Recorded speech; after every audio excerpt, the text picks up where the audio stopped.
Hey, what's up, guys? Little man with a big opinion here. Today's video, I'm going to talk about the 3 things that I wish I had known before I started messing with anything in the stock market.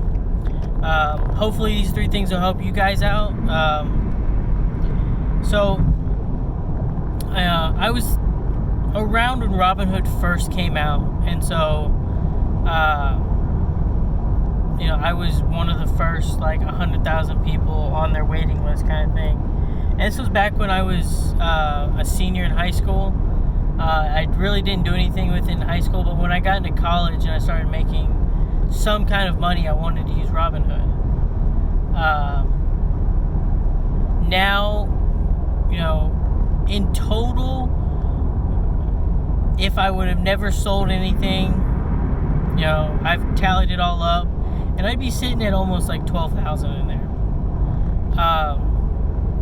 So the first thing I'd tell you guys is whatever money you put aside for Robinhood, some people say, well, you should save 20% of your money each month to help build a retirement plan for you.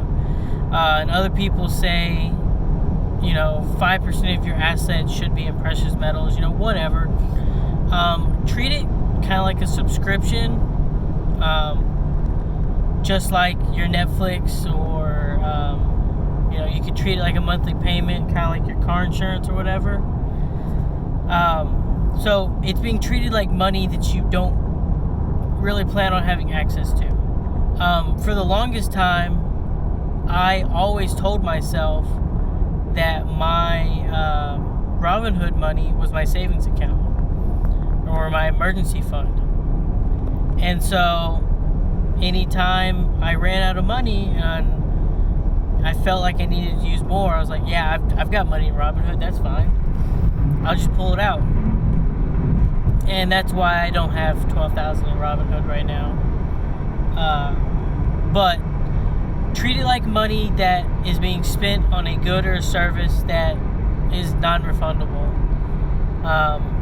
Or if it is refundable, it's something that you want to, play with, use, enjoy before you refund it. And if you do that, I guarantee you, you'll build a steady track record and history of continuously putting money into stocks.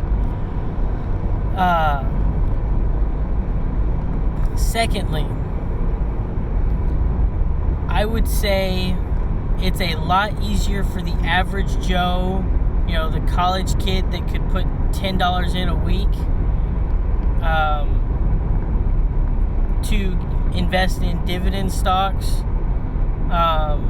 and dividend paying REITs and stuff like that, than it is trying to find stocks that you buy at $1 and sell at $1.15, whatever.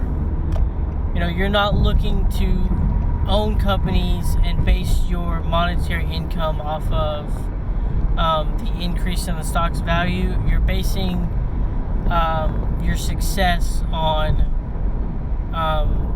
the amount of spendable capital you're receiving from it. And if your company that you have a dividend stock in continues to, the value of their stock continues to go up, and or the value of their dividend continues to go up, that means the company is growing and doing better. Instead of, I bought the company at $1 and now it's worth $1.07. So it went up 7%. That's awesome. Now it's worth $1.19. From its original dollar that I put into it, I'm up 19%. I think dividends are a lot easier for people to track and understand, because you can look up the history of stocks and see that, yes, this company has paid out consistently, this company has done this or that. So if you're looking at doing anything with the stock market, I would mess with dividend stocks first. The threshold of knowledge and what to do with it's much lower, and I think you'll see better outcomes, better returns doing that. Like I said, I think I'm not, licensed or trained to give you any financial advice. I guess I should have said that in the beginning of the video, but I said it now, so I'm covered. I'll say it in the description too. And then thirdly, like any hobby that you want to do, you have to throw in time and money and energy into it. Say you wanted to go airsofting or horseback riding, mountain climbing, you wanted to get into coin collecting, any type of hobby, or anything that you do that isn't your main source of income, but it's enjoyment and fun for you, you have to put time, money, and effort into it. So watching these videos on YouTube where you see people talk about individual stocks, that's you learning something about a hobby that you're getting into. Hopefully people don't look at it as a hobby. They look at it as setting yourself up for success in the future. I just think using hobby is a pretty good analogy for it. Putting in, your effort outside of your energy. I think your effort is keeping up with the stocks you've purchased. If you purchase company X because your friend told you to purchase company X, and they stopped doing a dividend because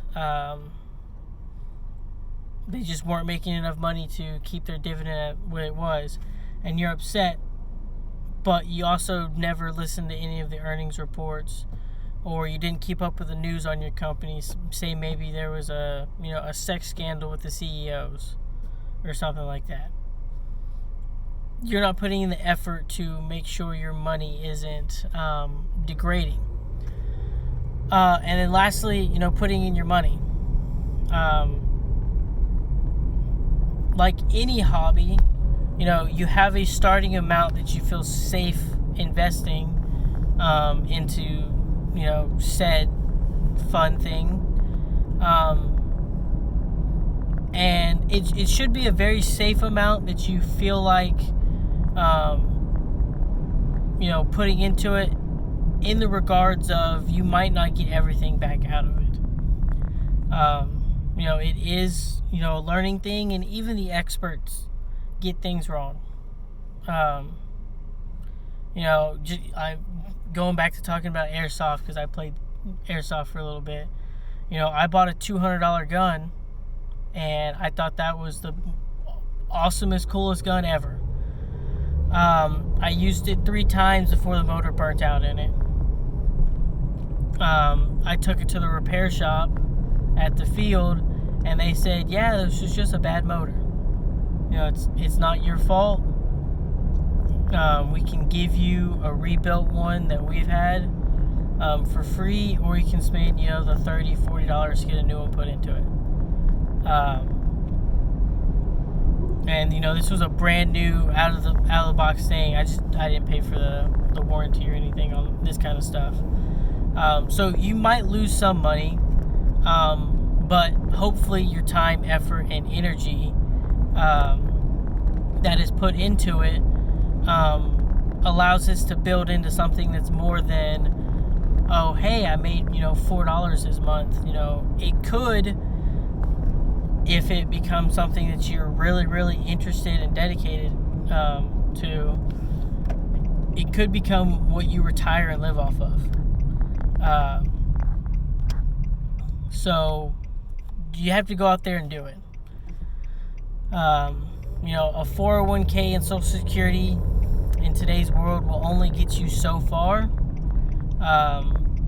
So any opportunity to boost your wealth and to create an income for yourself it's better than what a lot of Americans are doing, living paycheck to paycheck.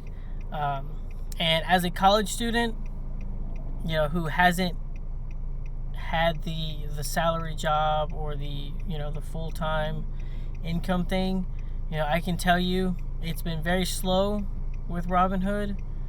I am going to start posting more videos about it, here in the coming future. But now it's time for me to crack down, and y'all are going to follow me on this journey. I will keep posting videos, other videos for what I post on this channel. But with that, if you like the video, you find these 3 tips helpful in any way, leave a like. If you like what I'm doing with the channel, because I talk about everything I do, subscribe. Leave comments down below.